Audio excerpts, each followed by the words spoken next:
नमस्कार दोस्तों, कैसे हैं आप सभी? आई होप सभी अच्छे होंगे और आपकी केवीएस की तैयारी भी अच्छी चल रही होगी।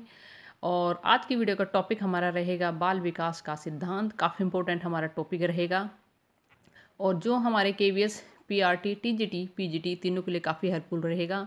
और आज बाल विकास के सिद्धांत के हम 10 इंपॉर्टेंट पॉइंट आज हम डिस्कस करेंगे। बालक में विकास किस प्रकार होता है और स्टेप वाइज स्टेप किस तरह से बच्चा क्या है अपना विकास करता है, वो हम पॉइंट सारे करेंगे। और प्लीज़ वीडियो को लास्ट तक देखना और अगर वीडियो पसंद आई तो सब्सक्राइब माई चैनल। आइए शुरू करते हैं बाल विकास का सिद्धांत। वर्तमान समय में बाल विकास के सिद्धांत का ज्ञान अध्यापक एवं माता पिता के लिए काफ़ी आवश्यक हो जाता है। इम्पोर्टेंट लाइन कहने का तात्पर्य यह है कि जो हमारा अध्यापक और हमारे माता पिता होते हैं, मोस्ट इम्पोर्टेंट रोल इनका हमारी लाइफ में होता है। क्योंकि जब बच्चा जन्म लेता है माता पिता के पास होता है, वहीं से वो उस एनवायरनमेंट को सीखता है। जब बच्चा थोड़ा बड़ा होता है तो उसको स्कूल में उसे डाल दिया जाता है, उसे दाखिला हो जाता है, एडमिशन दे दिया जाता है और अध्यापक के संपर्क में बच्चा रहता है और वहीं से अपनी नेक्स्ट जो भी जर्नी होती है उसकी वहीं से स्टार्ट करता है। इस प्रकार माता पिता और अध्यापक का किसी भी बच्चे की लाइफ में काफ़ी मेन रोल होता है और सबका ही होता है। और इसलिए मानव के व्यक्तित्व की वृद्धि एवं विकास की प्रक्रिया इन्हीं जो प्रिंसिपल है उनको फॉलो वो करते हैं। इसलिए क्या है, बाल विकास के सिद्धांतों ज्ञान अध्यापक और माता पिता के लिए काफ़ी आवश्यक हमारा हो जाता है। आइए देखते हैं अब पॉइंट और डिस्कस करते हैं अच्छे से। सबसे पहला होता है हमारा निरंतरता का सिद्धांत, प्रिंसिपल ऑफ कॉन्टिन्यूअस डेवलपमेंट हमारा होता है। ये सिद्धांत हमारा क्या कहलाता है? विकास मनुष्य के जन्म से लेके माँ के गर्भ से मृत्यु तक कभी ना रुकने वाली प्रक्रिया है। बिल्कुल सही बात है। जो हमारा डेवलपमेंट है वो हमारा क्या होता है, जन्म से लेके माँ के गर्भ से लेके मृत्यु तक का बिना रुकने वाली हमारी प्रक्रिया होती है। मनुष्य के जीवन में कुछ वर्षों के विकास तीव्र गति से होता है और कुछ वर्षों का विकास धीमी गति से शुरू हो जाता है। जैसे हम देखते हैं आरंभ में जैसे बच्चा जन्म लेता है, उसके बाद क्या है, बच्चे का विकास जल्दी जल्दी तीव्र गति से उसका होना शुरू हो जाता है। और जब बच्चा वो 8-9 साल का लगा लो, तो उस टाइम क्या है, बच्चे का जो विकास है वो क्या है, धीमी गति से होना उसका शुरू हो जाता है। पर आरंभिक समय में क्या है, बच्चा जल्दी से क्या है, उसका विकास होना शुरू हो जाता है। इस सिद्धांत के अनुसार विकास की प्रक्रिया कभी नहीं रुकती है तथा मनुष्य में होने वाला परिवर्तन अचानक ना होकर क्या होता है, वो धीरे धीरे वो होता है। और व्यवहार बिहेवियर परिवर्तन के विकास की गति को पहचाना हम जा सकते हैं। कहने का तात्पर्य है कि विकास कभी ना रुकने वाली हमारी प्रक्रिया होती है। और आरंभ में बच्चे का विकास क्या है, जल्दी होता है, फिर क्या होता है, उसका जो हमारा विकास है वो धीरे धीरे होता है। और विकास की गति को हम क्या है, आसानी से पहचान सकते हैं। सेकंड हमारा है विकास की दिशा का सिद्धांत, principle of direction of development. अब देखते हैं इंपॉर्टेंट डायरेक्शन, किस डायरेक्शन में बच्चा क्या है अपना डेवलपमेंट करता है। मनुष्य के विकास में सिर से प्रारंभ होकर पैर की ओर चलता है। जो मनुष्य का विकास है, बच्चे का जो विकास होता है कहाँ से शुरू होता है, वो सिर से वो प्रारंभ होता है और पैर की ओर वो चलता है। बालक का सिर सबसे पहले विकसित होता है, याद रखना। बच्चे का जो हमारा सिर होता है ना, कई बार एग्जाम में पूछ लिया जाता है, वो सबसे पहले विकसित होता है और पैर सबसे बाद में होता है। इसे क्या कहा जाता है, मस्कादोमुखी इसको कहा जाता है। विकास की दिशा सिर से पैर की ओर जाती है। एग्जाम में कई बार पूछ लिया जाता है कि बच्चे की विकास की दिशा हमारी किस ओर जाती है, तो सिर से पैर की ओर हमारी जाती है। बालक जन्म के पश्चात सर्वप्रथम सिर को उठाने का प्रयास करता है और 3 महीने के बाद आंखों पर नियंत्रण वो कर लेता है और 6 मंथ के बाद हाथों की गति वो करता है और बैठने वो लग जाता है। याद रखना, एक एक पॉइंट को अच्छे से नोट डाउन करना। 3 महीने का बच्चा जो अपनी आंखों है उस पर क्या है, नियंत्रण वो शुरू कर देता है। क्योंकि 3 महीने तक बच्चा क्या है, सिर्फ सोता रहता है, हंसता है, मतलब उसके कोई एक पर्टिकुलर उसका टाइमिंग उसकी नहीं होती है। और 3 महीने के बाद क्या है, बच्चा धीरे धीरे एक हैबिचुअल अपने टाइम टेबल के अकॉर्डिंग वो मतलब क्या है, आना शुरू हो जाता है लाइफ में। और 6 महीने में बच्चा क्या करता है, हाथों की गति करता है, वो उठ बैठने लग जाता है धीरे धीरे। 6 मंथ का बच्चा, 1 ईयर का बच्चा 1 वर्ष में क्या है, पैरों पर खड़ा होकर चलने का प्रयास करने लग जाता है। काफ़ी इंपॉर्टेंट है विकास की दिशा का सिद्धांत। बच्चा सबसे पहले किसका विकास होता है, सिर का, फिर लास्ट में सबसे क्या होता है, पैर का विकास बच्चे का होता है। 3 महीने का बच्चा क्या है, आंखों पर नियंत्रण शुरू कर देता है और 6 मंथ के बच्चा क्या है, हाथों की गति करता है।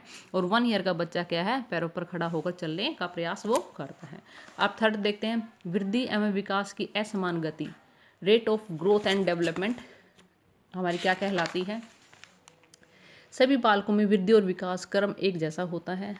जो भी बच्चा है उसके अंदर क्या होता है, वृद्धि और विकास का क्रम क्या होता है, एक जैसा होता है, किंतु विकास की गति एक समान नहीं होती है। याद रखना, एक होता है बढ़ना और एक होता है बच्चे का विकास होना।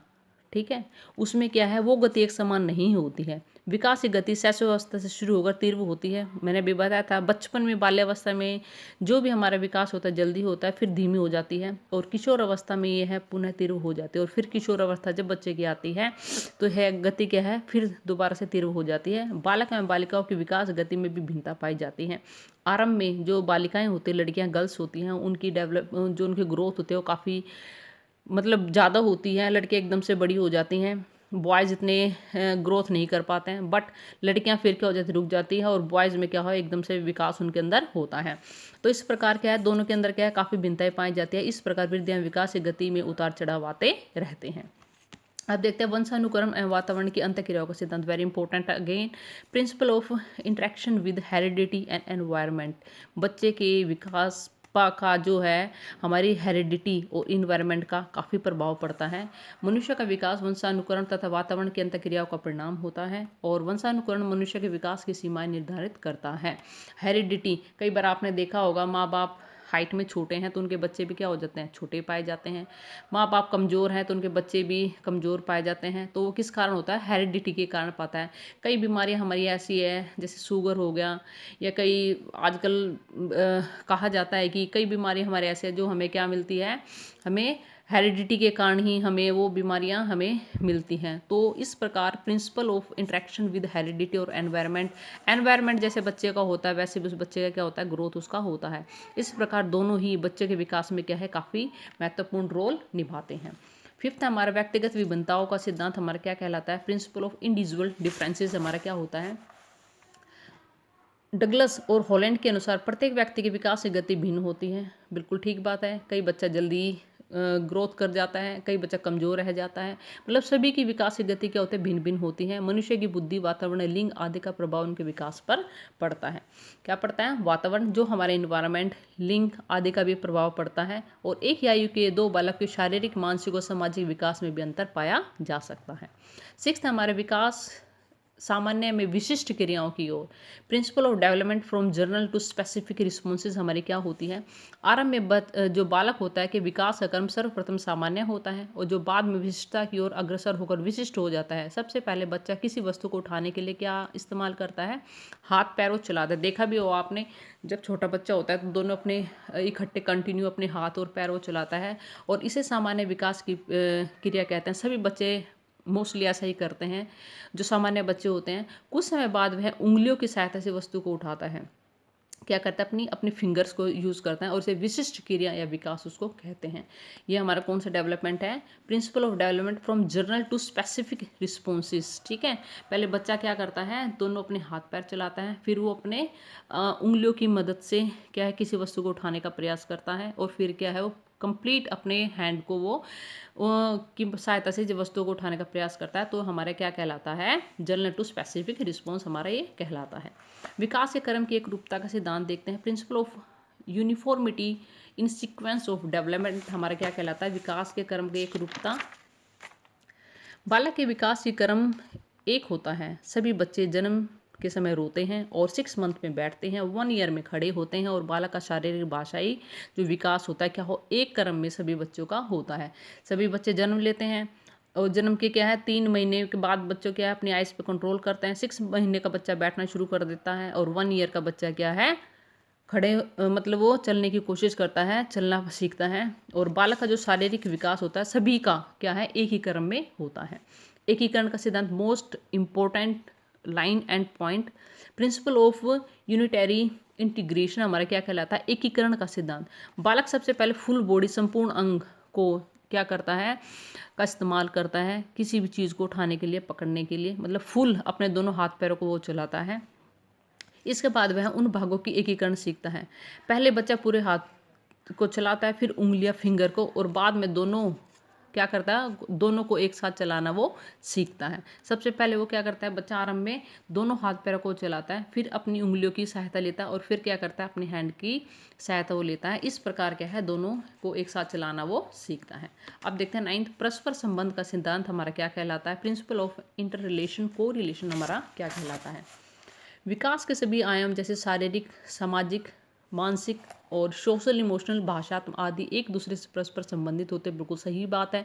जो भी हमारी फिजिकल हो गया, हमारी इमोशन हो गया, हमारी और सोशल जो भी हमारी चीज़ें हैं वो क्या करते हैं, एक दूसरे से लिंक करती हैं और एक का विकास दूसरे आयाम के विकास को प्रभावित करता है। बिल्कुल फैक्ट वाली बात है ये। और तीव्र बुद्धि वाले जो बच्चे होते हैं, मेंटल डेवलपमेंट जिनका ज़्यादा होता है, वो इन चीज़ों को क्या है, सभी को एक साथ वो विकास उनका करते हैं। साथ साथ शारीरिक, सामाजिक, भाषात्मक, संवेगात्मक विकास तीव्र गति से उनका होता है। अब देखते हैं 10th, समान प्रतिमान का सिद्धांत, प्रिंसिपल ऑफ यूनिफॉर्म पैटर्न हमारा क्या होता है। हरलॉक के अनुसार प्रत्येक जाति समान प्रतिमान का सिद्धांत का मतलब क्या है, यूनिफॉर्म पैटर्न। चाहे वो भारत का बच्चा हो, चाहे अमेरिका का बच्चा हो, चाहे किसी भी जाति का हो, सभी बच्चों की जो विकास है एक समान दर से उनकी होगी। हॉरलॉक के अनुसार प्रत्येक जाति, चाहे वह पशु जाति हो अथवा मानव जाति हो, अपनी जाति के अनुरूप विकास के प्रतिमान का अनुकरण करते हैं। बालक चाहे अमेरिका में पैदा हो या भारत में, उसको शारीरिक, मानसिक, संवेगात्मक तथा सामाजिक विकास समान रूप से होता है। मोस्ट इंपॉर्टेंट समान प्रतिमान का इस सिद्धांत हमारा कहलाता है। अब देखते हैं एक क्वेश्चन, देखते हैं एक दो। एक बालक अपने पूरे हाथ को का इस्तेमाल करता है, फिर वो उंगलियों को, फिर हाथ और उंगलियां दोनों को एक साथ चलाना वो सीखता है। यह उदाहरण वृद्धि और विकास के किस सिद्धांत को दर्शाता है।